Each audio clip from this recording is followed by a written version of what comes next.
All right, welcome everyone to tonight's Fireside Chat for the month of July. I can't believe we're halfway through July already.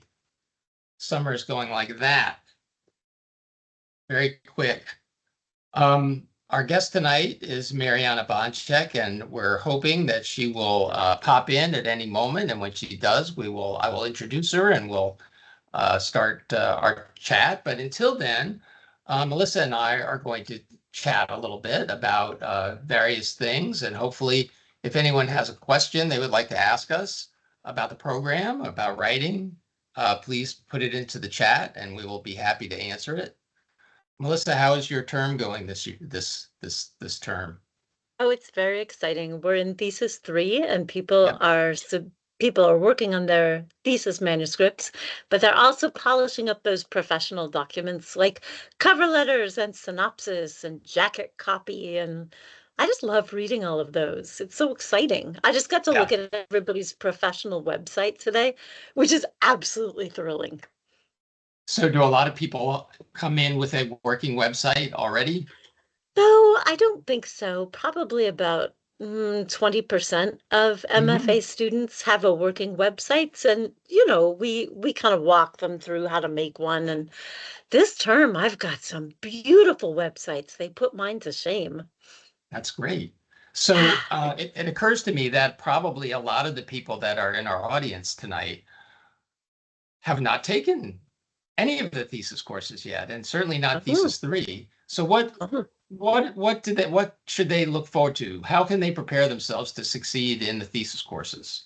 That is a great question. I think one of the things that you can do is understand that you're not just going to be working on your novel in the thesis 1, 2, and 3 series. It'd be so great of us to just give you 30 weeks to just focus on your novel.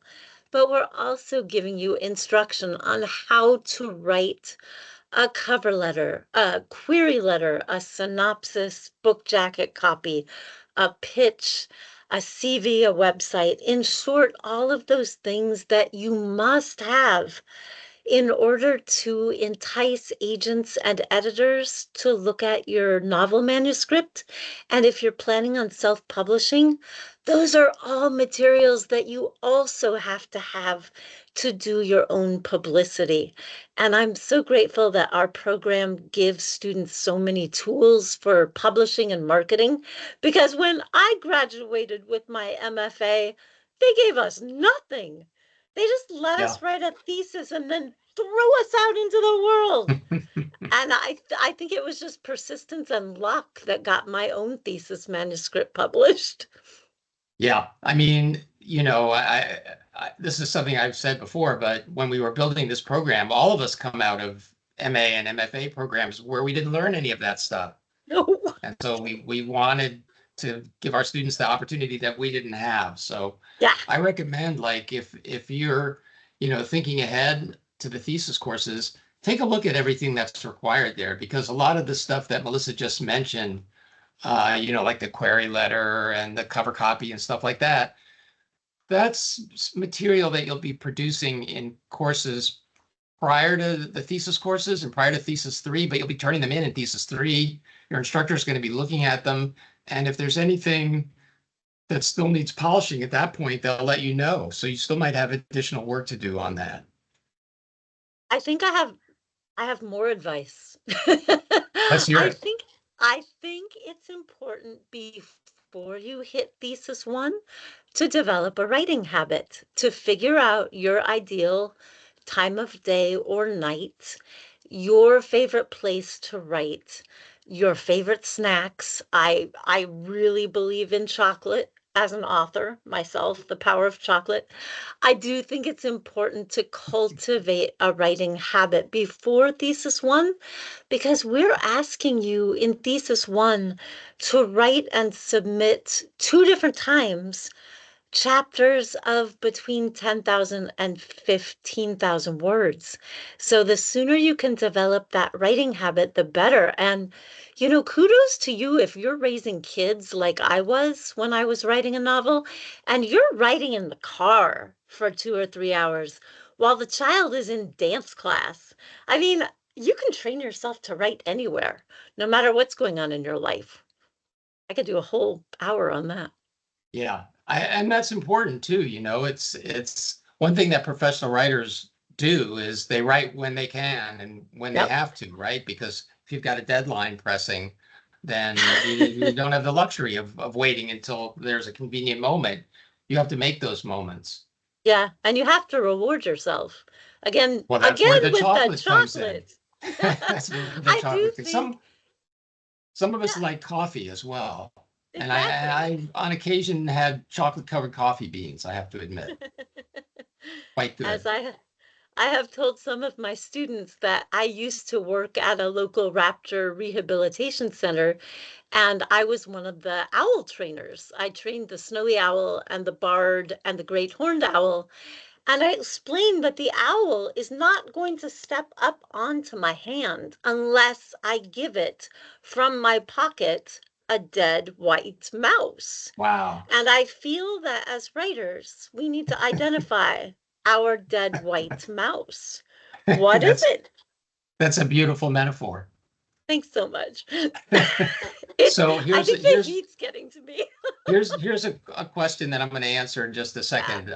I see it. Before I do that, Mariana is actually here somewhere, and I promoted her to the role of a presenter. So Mariana, if you can hear me, you should be able to access your mic and your camera now.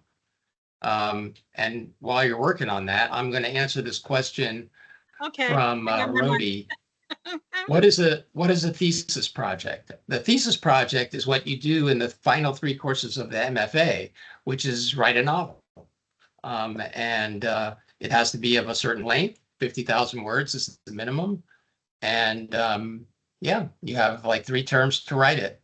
And it's very difficult, I think I can safely say, but most of our MFA students manage to do it somehow. The vast majority, actually. What is your dead white mouse? That would make a great t-shirt. I got dibs on that. Go Etsy. Melissa, you can sell it in the store on your website. Perfect. It'd be a whole new revenue stream.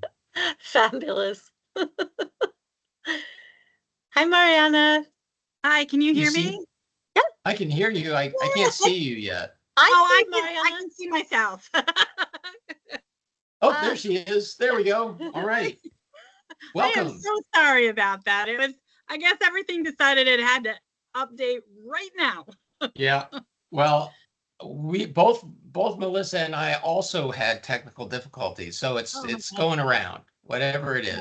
Thank you for your patience. I really No, appreciate I'm so grateful that you made it. Because Melissa and I were kind of like doing the soft shoe shuffle off to Buffalo. it. Um, I'm glad you didn't have to do that for a whole hour. So let me introduce our guest, Marianna Boncek. Marianna is an author, teacher, performance poet, researcher, and Egyptologist living in New York's Hudson Valley, which I just drove through today.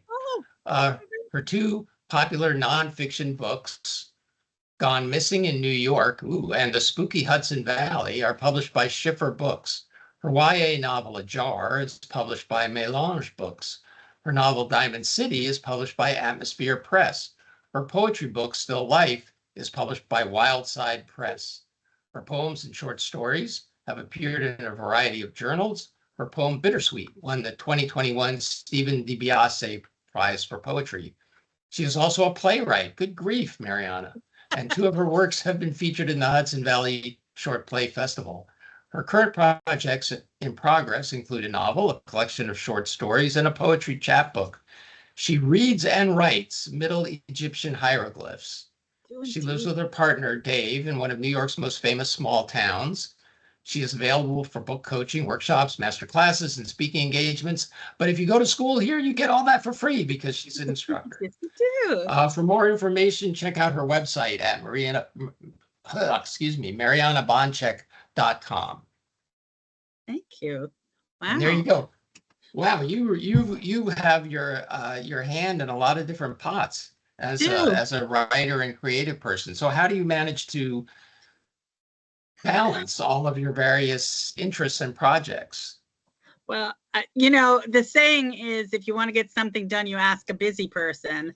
Because I always say that I'm like water, and I'll fill whatever space I'm given. So if you give me a year to do something, I'll take a year. But if you say this is to be done next week, it's done next week.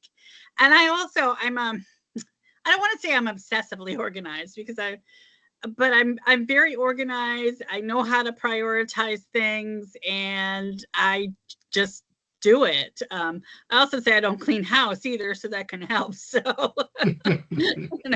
but the course that I usually teach in the MFA is 505. It's the introductory course, and one of the things that we talk about there, and that students talk about in that course, is the difficulty of finding the time to write, and the necessity. And in fact, Melissa was just talking about how important it is by the time you reach the thesis courses to have a writing habit in place. oh, absolutely. But in 505, the students are always are talking about, well, what are the obstacles to having a writing habit? And there's significant obstacles, right? Like you have a job, you have children, maybe you have elderly parents that you're responsible for. I mean, there's a lot of stuff that constitutes an obstacle, and yet somehow a writer has to manage to find their way around it. So what are some of the secrets that you can share to enable our students to get around their obstacles? I would say that the secret is there is no secret, right? I think, yeah, I wish. Don't we all wish? Now, this is going to sound strange, but there's something about writing that it's my, they talk, I don't know if you ever heard of Mihai Csikszentmihalyi. He talks about getting in a flow state. And when I write, I get in a flow state. So once I start writing, literally, I could write for hours and stand up and feel like I've written for 15 minutes. And that's why I always get dressed before I start writing, because at 4 o'clock in the afternoon, I still don't want to be in my pajamas. But also, yeah, it's true. I've noticed if I go too many days without writing, I start to get a little grouchy. And I don't know whether writing induces a meditative state or whatever, or it allows me to just step out of my life and step into whoever I'm writing about, their life. But it helps ground me. So, people are like, oh, I'm so busy. But if I didn't do that, I don't think I'd be able to do the other busy things I do well. I did have to learn, especially, I did work a 40-hour job, hour a week job, is to grab writing when I can. So I always had a notebook in my purse and some in the doctor's office or wherever. And because I love to do long writes, an hour or more, but sometimes in a busy life, you can't do that. So I have learned to grab it when I can get it. But I also, a long time ago, before writing made any money for me at all, I had said to myself, I want to be a writer. And if I wanted to be anything else, I would dedicate time to it. It's just, when you're a writer, you don't go someplace else to do that. So I had to make a commitment that my writing time was just as important as other times. And I notice a lot of writers, when do they write? At 10 o'clock at night, after all their other things are done. And so you're not giving your writing your best self. Yeah. So I made sure that I carved out time in my best self. I mean, when my kids were young, I used to shut the door and say, no one knocks on the door unless there's blood. Okay. Because you just have to. So whether that's, I think James Patterson used to get up at 4 o'clock in the morning. Now, I wasn't going to get up any earlier because I was a teacher and I already was getting up at that hour. But I made sure sometimes I would actually stay after class and shut my door and lock it so no student came in wanting tutoring. And I would sit there for an hour before I went home, just so I could get an hour in. And I understand everybody's busy, but it's sometimes my own students, I ask them to do a time study where they write out everything they do every single day. And start to, one, find out where they fit things. But, you know, when a student says, I want to be a writer and finish a novel, but there's no time in a week where you sat down and wrote, it's like, well, you're not really prioritizing writing a novel. It's a dream, but it's not a goal of yours. So yeah. And you know, just before people, it's true, I'm retired from teaching now. I teach here part-time, but I was a single mom, raised 2 kids, who played sports, which means I had to drive them everywhere. I tutored. So yeah, I know what it is to, you know, one of my students just recently wrote, well, I could take time away from sleep. And I don't recommend that, but I do recommend school. Like, there are some things, like I don't watch TV, you know, maybe on vacation, but because to me, that's, you know, I can squeeze that time out to write. And I don't know if that's very helpful, because like I said, there's no secret, right? No, I think that is helpful. I mean, you know, this is something else. I'm really glad that you mentioned your best self, because I think that that's something that I talk to my students about. Because I think a lot of times beginning writers, especially, they feel a little guilty about it, you know, because they feel like, well, I'm stealing time away from those who really need me. My children need me, my husband needs me, my wife needs me, my parents need me. And what I kind of tell them is, you know, you're a writer, right? And writers write. If you're Yep. not writing, you're not your best Yep. self. And you Yep. can't give your best self to anybody if you're not that best self already. And to be that best self, you need to be writing. And Yes. then you can always be present and as that best self for everyone else in your life, and they'll appreciate it in the long term, even if they, you know, have to, like, you know, look at that closed door a little angrily from time to time. It's a trade-off. Well, it is, but I always, maybe I'm just more selfish, I don't know, but I always felt that the best thing that I could do for my daughters was show them that I set goals and achieve them, even if Right. it's really hard. And Yes. because of that, I have watched my own daughters set goals and achieve them, particularly when they were very hard. And I remember, you know, way back in bachelor's days, trying to write those final papers, and my daughter bringing over her little chair and pretending to type on her little paper too. But, you know, I love to brag about, who doesn't love to brag about their kids? But my second daughter was born on the autism spectrum. And, you know, they basically told me that, you know, she wasn't ever going to be much in school. And this is the same daughter who has 2 master's degrees, speaks Japanese, and Wow. currently works at Princeton University. So, you know, and I told her when she was young, if you work very hard and keep your eyes on the goal, it'll happen. And it happened for her. And I'm, you know, it's not easy, particularly when you're in the middle of that novel and it's not working, and you just killed a character in chapter 4 and now you need him back in chapter 8, and your kid gets tonsillitis or whatever else they get, and it's the championship game, and your boss needs a report by 4 o'clock. I know it's not easy, but yeah, it's all about priorities. And Yeah. a lot of times I ask myself, will this matter in 5 years, in 10 years, in 100 years? And sometimes you say, gosh, you know, I got so worried about doing this one thing, and it really, in the long run, didn't matter. Yeah, absolutely. I'm going to grab a question out of the chat, and I want to invite everyone to post questions for Marianna or for Melissa or me into the chat, and we'll be happy to answer them. So this one is referring to the introduction that I gave, Okay. because you have so many different books published by so many different publishers. So how do you keep track of all of that stuff? Like, how do you know I'm going to publish this? I'm going to submit this novel to this particular publisher, this novel to another publisher, this chapbook or this book of poems to this publisher. How do you keep them straight and prioritize them? Well, each one is with a different publisher because they each are a different genre.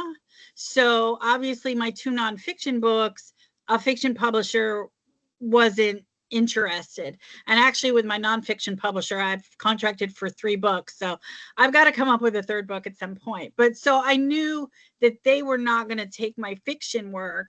And my first work of fiction was a young adult. It's more of a novella, but it is for a young adult. It's a novel length.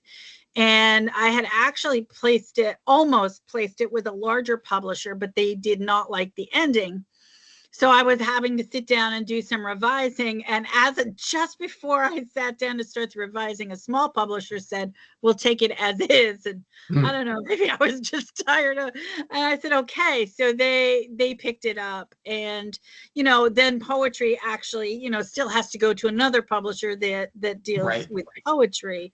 I am very old school because I am very old. But I keep track of everything as I'm looking around my desk. You can't see it manually because I'm one of those kind of people that if I write it, it makes sense. So I keep all my stuff in what people would call planners. And so I keep track of all that, that way. I think the hardest thing to keep track of for me is the plays, because technically I don't publish plays, they're performed. So it's not like I have like a magazine or a book or something. I have to, I keep my CV a long list. So once my plays are performed somewhere, I add that to my CV. So does that answer that question? No, absolutely. You have to keep up to date with this stuff. Yes, and I'm teaching the business of writing now, and we were talking about resumes, but obviously I think writers will have more of a creative resume or a CV. So my current CV is probably about 7 pages long. That doesn't mean that that's the document I would send. So like if I'm going to go to a residency, I'm not going to send like all my jobs. I'm just going to send the artistic part of that CV to them. I'm sorry. I'm trying to answer a couple of questions in the chat at the same time. Multitasking.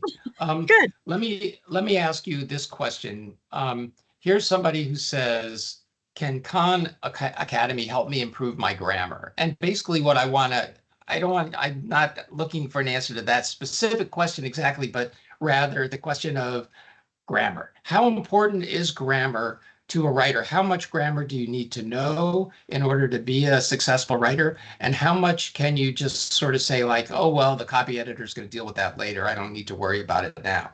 When you're working on your manuscript for submission to an agent or an editor, how much do you need to know about grammar? Obviously I was an English teacher, so grammar is like putting on the business suit to go to the interview. If you submit a document that has bad grammar, it's going to scream, "I don't care about my writing." And it also, whether we agree with this statement or not, it's true. When somebody has bad grammar, unfortunately, we judge them as uneducated. And that's not the truth. I know a lot of very highly educated people who have trouble with grammar. So if I was to, even, first of all, I don't think my grammar is like, the highest grammar ever. I always have an editor look at anything I'm going to submit. I know that the editor at the journal or the publisher or the agent will look at that grammar, but it really says that you care and about what you're writing. It's kind of like, back in the handwriting days, the teacher made sure that it had to be neat. And we all make grammar mistakes. I still make grammar mistakes. I don't admit it that often. So here it is in recording. I have dyslexia, and I have had dyslexia, obviously since I first started. So a lot of times I will read my work and say it is perfect and then find out, oh, it is not perfect, because I tend to see what I want to see there. And that is why I always have a second set of eyes. If you have a good, grammarian friend, you can swap things. But even sometimes just swapping somebody else reading your work because it's not their work helps. So, I've worked with a lot of editors and learned all my little soft spots. Grammar, and we learn to work with words as writers, but grammar is kind of like the direction. And if it's not right, your sentences might not be right, and you might not be saying what you think you're saying. And so, I have a book on diagramming sentences because I actually did that as a teenager. And every once in a while, it sounds silly, but if you just spend a 10-minute lesson a few times a week on things that are sticking points, it becomes a habit. And see, and here's another awful thing I'll say. I don't believe in sloppy copies. Of course, I believe in first drafts, second drafts, 97th drafts. But I think every draft should be the best draft you can make it at the time. And when grammar becomes a habit, you don't even have to go back and look for those little mistakes. Nowadays they have all the checks anyway, though they aren't perfect. So I guess I'm going to, I'm the old-fashioned teacher with the ruler, I guess, and say grammar is really, really important. What do you think about that, Melissa? Your mic, Melissa. You're muted.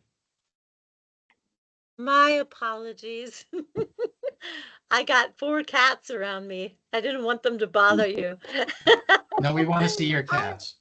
Okay, they'll show up in a minute. Well, I think grammar is really important, and I got stuck just now on the next question. Is it okay to use Grammarly or Pro Writing Aid? I agree that if there's AI involved, that is not a good idea. And I have argued with the grammar function of Microsoft Word on numerous occasions. It's garbage. They want to rob me of my style and my tone and my creative use of the dash. Yeah. But I was recommending to, I think, Angel in the chat, get yourself a copy of The Idiot's Guide to Grammar and Style. The book is brilliant. It's quick and easy to read. You'll understand it all once you get through it. Yeah. And to me, it's really about habit. Once you learn how to do it and you keep doing it, then you don't even have to think about it anymore. It's a habit. Yeah, totally. I still mess up words sometimes. God. Yeah, none of us are perfect at this stuff. My copy editors find errors that I am humiliated to have made, but nonetheless, thank God they find them. Yes. And that's an example. Like, the more eyes, the better that you have on a manuscript. But I think to go back to what Marianna was saying, I feel as though one of the main problems that beginning writers face, and that writers in this program face, is not knowing that the sentence you've written is not accurately saying what you want it to say and or what you think that it says. Though that's so simple, and yet it's really the heart of so many problems in writing. And grammar is the way to ensure, as best you can, that what's on the page comports with what you intended to be there, so that, to the extent possible, the reader is receiving the message you want to send. Yeah, I think that's why writing poetry is so important, because in poetry, every single word matters. Yeah. And so writing poetry has really helped my other writing, because it really, you have to say, am I saying exactly what I want to say? Right. Yeah, there's no fat in poetry. It's all trimmed to the bone. Yeah. And I think, you mentioned that writing poetry has helped your fiction writing. Melissa, do you write poetry as well? My undergraduate degree was kind of poetry and short fiction. And so I wrote so much poetry as an undergraduate. I don't anymore, but I am so glad I took all those classes. I agree that it makes you economical. It makes you really fall in love with single words and their power. I'm such a thesaurus nerd. Probably we all are. Do you still read poetry? Not at the moment, unless you count song lyrics. Yes, of course I count song lyrics. Absolutely. I don't have time right now. I work in too many genres already. Yeah. Yeah. So, Marianna, I'm going to broach the topic, one of the topics that I've been extremely interested in hearing more about, which is hieroglyphs and Egyptology and everything. So let's get on, and the mummies. Let's get on to that. That's what Heather just asked in the chat as well. Oh, she did. Okay. How did that where are the mummies happen? at? So I'll tell you this. I'll tell you the story. It's true. I mean, unfortunately, all my stories are true. So, years ago, I was touring the Princeton University Museum, the older museum. They have a new museum that should open this year. And they had, mummies, and the guide was reading the hieroglyphs on the side of sarcophagus. And I said, I really want to be able to do that. But of course, single mom working, blah, blah, blah. And, it's not like you can go to the local hieroglyph school and learn how. No. Then COVID I don't think happened. Duolingo has hieroglyphs either. Yeah. Could be wrong. Well, then COVID happened. And I found that, I used to commute a couple hours a day. I had a lot more time on my hands. And the University of Manchester in Manchester, England, moved their Egyptology program online. And up to that point, there was no Egyptology program in the entire world that had an online component. So I applied and was accepted, and I spent 2 years getting a master's degree in Egyptology. That's so cool. I was going to go on for a doctorate. I've taken a little pause, but I still study. There's a teacher out of it's a university in the South who does private lessons, and I'm still working with her. Because if I do decide to get a doctorate, like somebody talk me out of it quickly, please. I already have one. What do I need a second one for? I would like to write about the sky myths of ancient Egypt. And there are several tombs that they are on the ceiling of the tomb, and they've been translated, but they have not been translated with people who have backgrounds in ancient sky myths, which I do, weirdly. So yeah, but I just well wait. So how is it that you happen to have that expertise? Oh, okay. It's kind of like, I feel like I'm on the Oprah show now. Spill your secrets.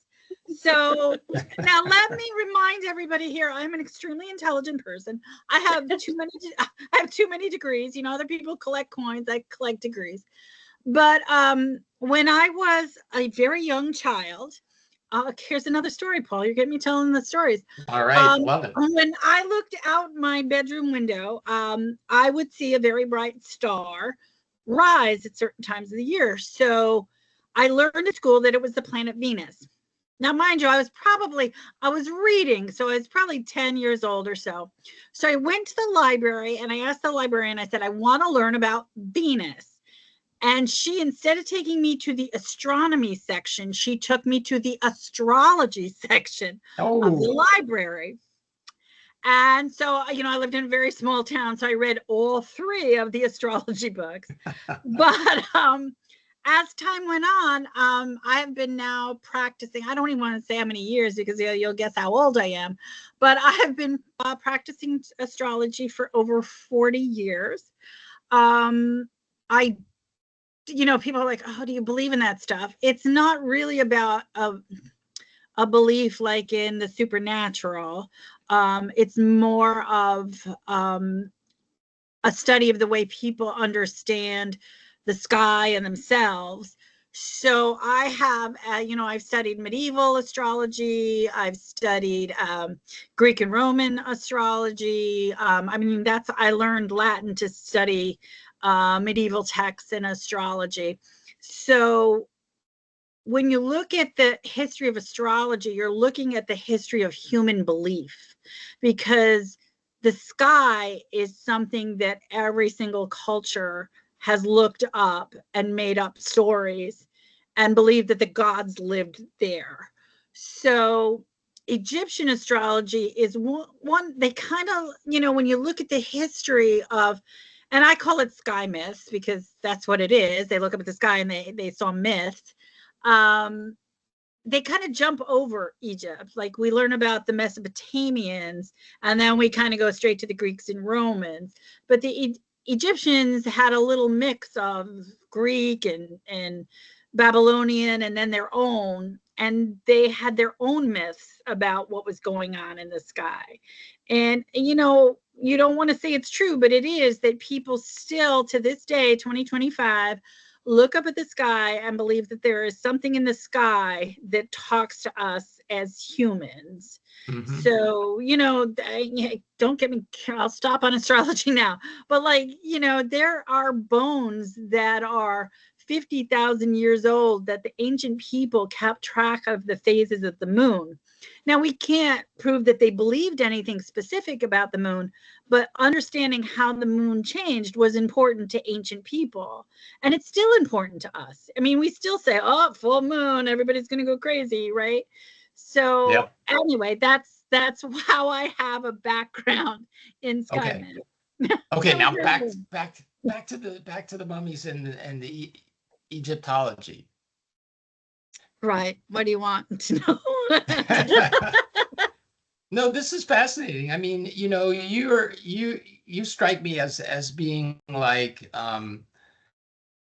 many writers, only more so. You have an extremely broad field of knowledge that you have acquainted yourself with over the years, and it seems driven by genuine interest rather than utility, right? It's not like, oh, I want to write a book about whatever, so I need to bone up on this stuff, which is obviously important if you're a writer, but instead you're kind of like, I'm intrigued by this for its own sake. I'm going to learn about everything I can about it. Yep. You're a curious person. Yeah. Yes. But that's what's always driven my education, because I don't care whether I was 17 or whether I'm now. People are like, what are you going to do with that? What are you going to and it's like, do I have to do something with something to know about it? And what's interesting, as I study topics scholarly, because I obviously have written a lot of papers and thesis and dissertations, they actually inform my creative writing. I'm working on a chapbook now about ancient people because, when I was writing, my dissertation and I'm talking about mummies and all that, I start thinking about the people, and that inspires creative writing. A friend of mine thinks I should write a novel about ancient Egypt. And I wish you would. So everybody, we were actually talking about that in my class, something that interests you can really inform your creative writing, because you just let your mind take it somewhere. And, it just, so no matter, I don't care whether it's physics or, whatever, birds, you can take that information and it really can enrich your creative writing. Yeah, absolutely. Well, I hope you do write a novel set in ancient Egypt. I would read it. I'm fascinated by that era and that mythology. Go ahead, Melissa. Also want to hear about ghost hunting. Oh, yes. Okay, let's move on to ghost hunting. Okay, so I ghost hunt too. What's funny is I can't, because I do consider myself an academic, and I think I got interested because, again, every culture has ghost stories. And let's face it, I'm sure there's people right here now listening who have either felt they've seen a ghost, know somebody who's seen a ghost. So there is a phenomenon that has been happening since people have been recording happenings. And so I just happened to fall in with a bunch of friends when ghost hunting first started to come out. And we just wanted to answer the question of what is this phenomenon.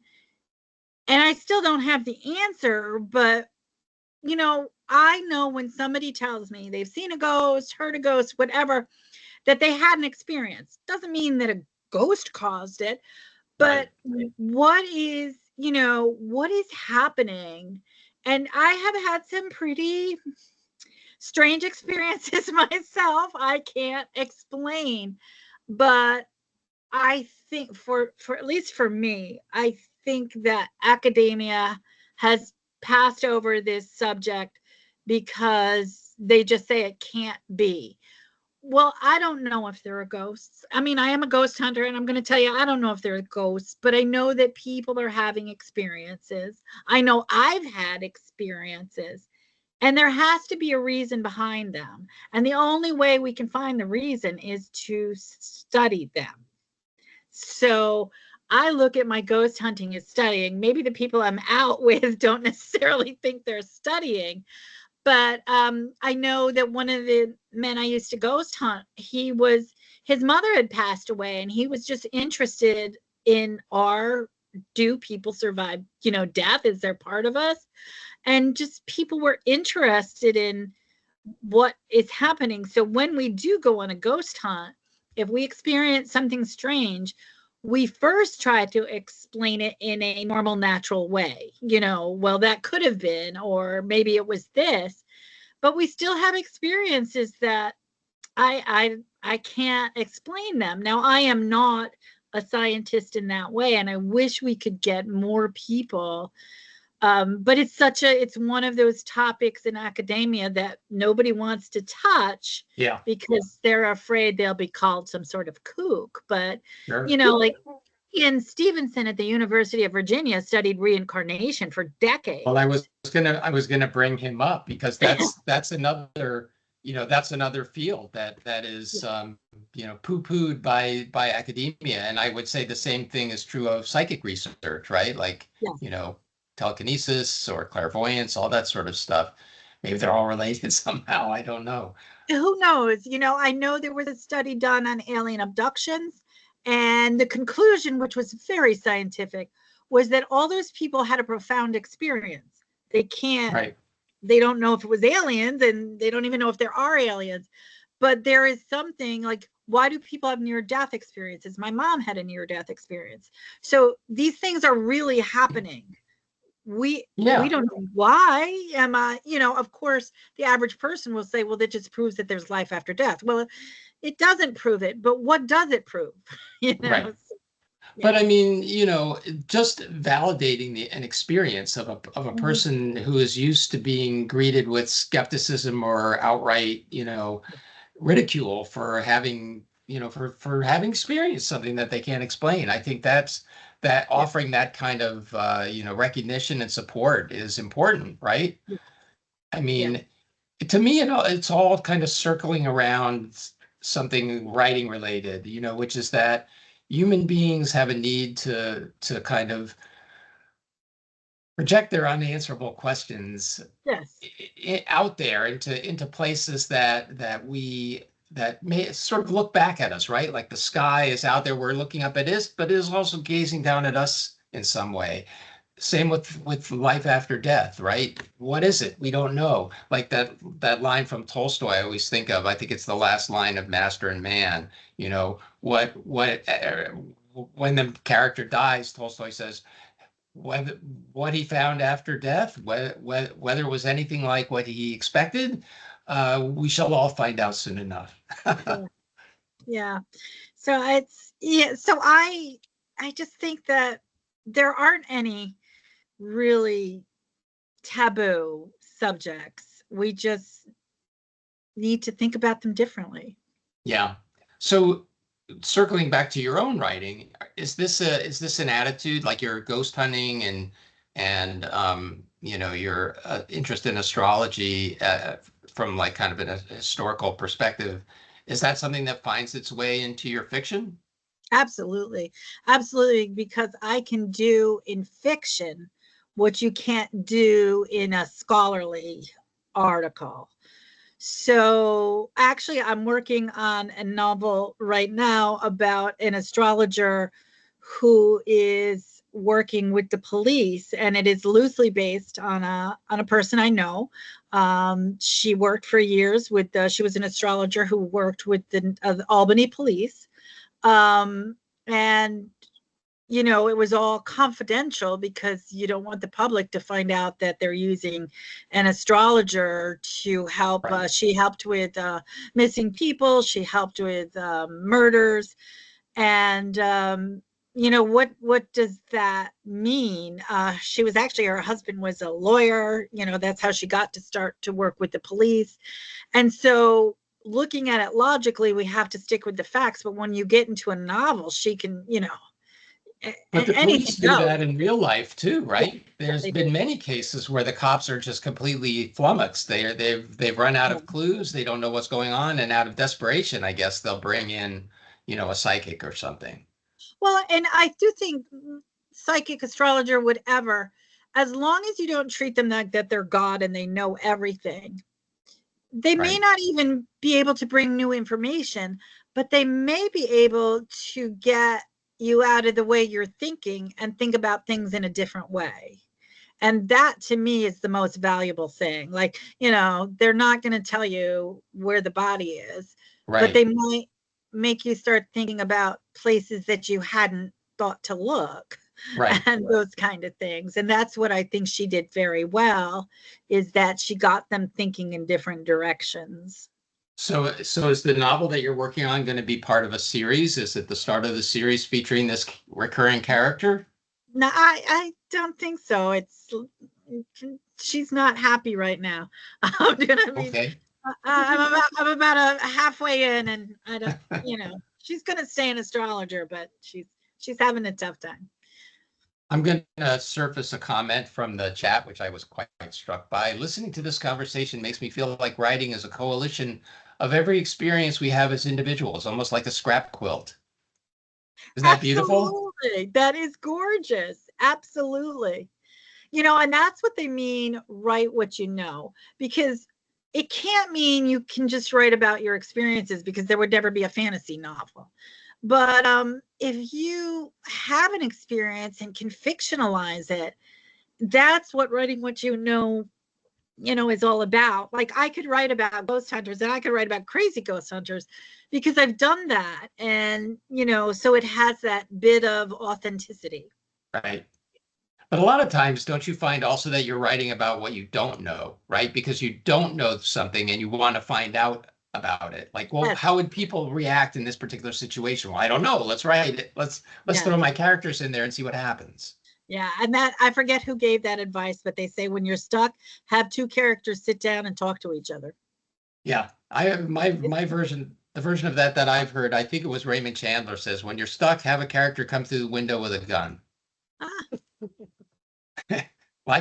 Tends to liven things up. Lighten things up.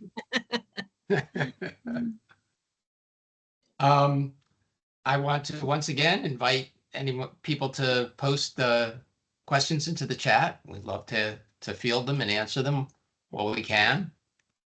I've got one. Go ahead. Is it okay? Yes, of course. As somebody who writes for children and adults, both fiction and nonfiction, articles and personal essays, I have been told on occasion to stay in my lane, pick a lane and stick with it. And Marianna, I was wondering if anybody's ever told you the same thing and how you've responded. Great question. Thank you. Well, I nobody's ever told me that, thank God. They probably thought that. But when I first started writing, which was quite young, no one ever told me that writers, quote, specialize, you know? So I thought being a writer meant that I had to learn how to write everything, you know, poems and stories, and essays. And so I just did. And then, you know, as I got older and started to publish, and people are like, well, I'm a poet and that's all they write. I'm like, that's all they write? Like, that's it? Like, you know, and it was like kind of shocking. But then being able to write in different genres also like helped me. So for example, I was writing a fictionalized story about Susan Smith. She was the woman about 25 years ago that drowned her children in South Carolina. And the story just wasn't working. And it just wasn't working. And I kept trying to write it. And then one day I said, it's not working because it's a play. It's not a novel. Mm. And I wrote that as a play, and it was much more successful than as a novel. And sometimes when something isn't working, you know, I'm writing in the wrong form. I have to write in something else. And sometimes I write things in several forms because, you know, sometimes you write a story, but it just didn't get the emotion that you want. So you write a poem or you write this, and it's nice to switch back and forth. I'm sure, Melissa, you feel the same thing, because sometimes you're done writing an essay, you know, and you want to move to something else to refresh your brain.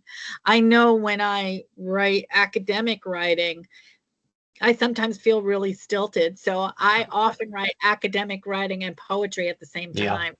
The brain go back and forth, but no one's told me to stay in my lane yet. I'm sure they think it a lot, but yeah. Well, we're certainly not going to tell you that. I promise you that. So have you ever written like a short story and decided, I mean, you're satisfied with the short story, but you think, you know what, I also want to try to turn this into a play?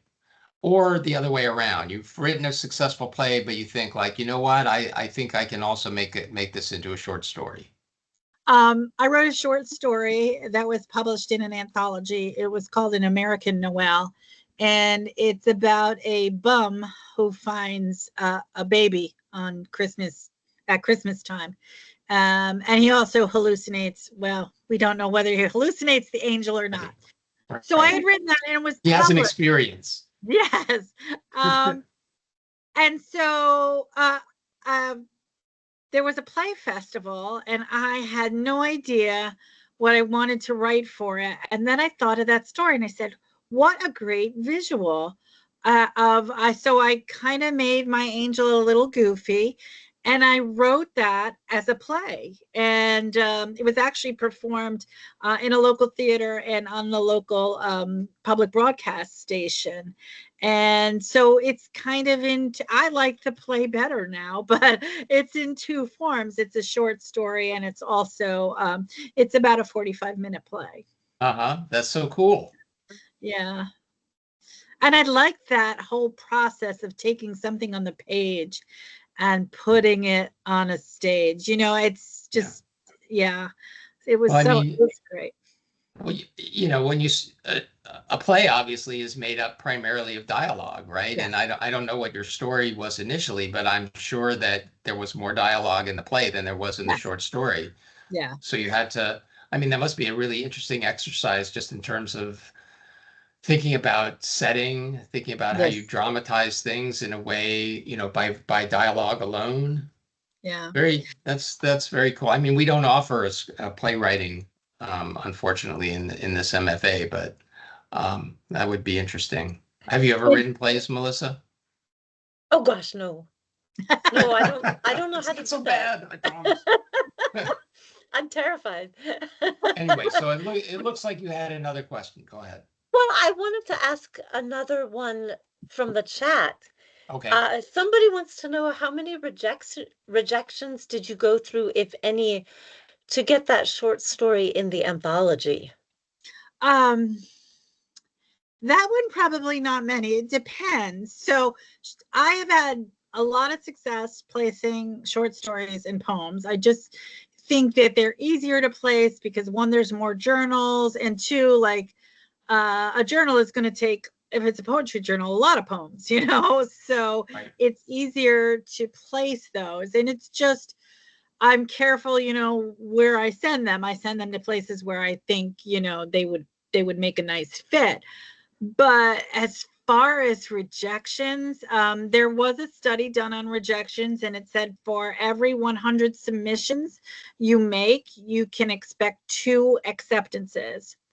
So I keep track. I keep track of all my submissions, and I'm a little better than that. I place about 30% of my short stories and poems.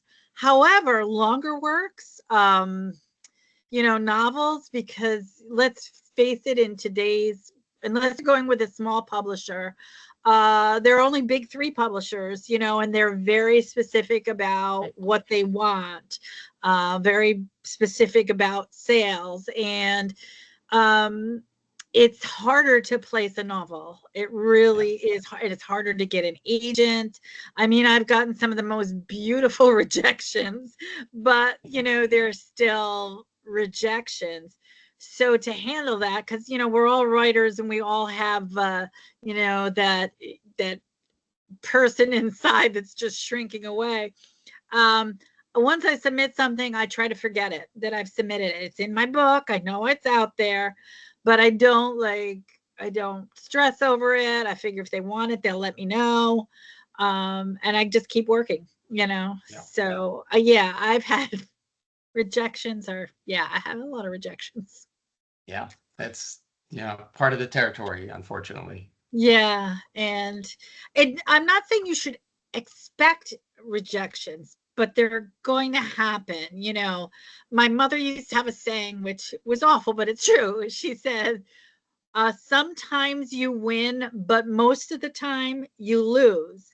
And I would say, Mom, why would you say that? But if you think about like races and things, we can't always be the first. Right. But that's okay. It doesn't mean we shouldn't do it, because everything I send out, I learn something about sending it either to that place. You know, if I get a really nice rejection that says something like, you know, we're not taking this, but we'd like to see your next one. Well, that's great. I'll stick with them. And sometimes I do get things placed. But if you get, you know, sometimes you get an awful rejection. You know, so you learn. Then if something is rejected a lot, you can go back and say, is it being rejected for a reason? Do I need to revise? So you can take a second set of eyes and say, why isn't this page? What is wrong with this piece that it's not being accepted? Yep. On that note, I have to bring our Wireside chat to an end. We've gone the hour. It went super fast. Well, we'll have you back, Marianna. This was a really interesting discussion. I know there's a lot more to be discussed. Absolutely. And I really appreciate your taking the time. Appreciate everyone for coming. And I appreciate you very much, Melissa, as well. Yes, thank you. And I will hope to see everyone again for the August Wireside Chat. I'll post an announcement about that soon. Great. Okay. Thank you. Thanks, everybody. Everyone. That was great. Yeah. Have a good night. Have a great night.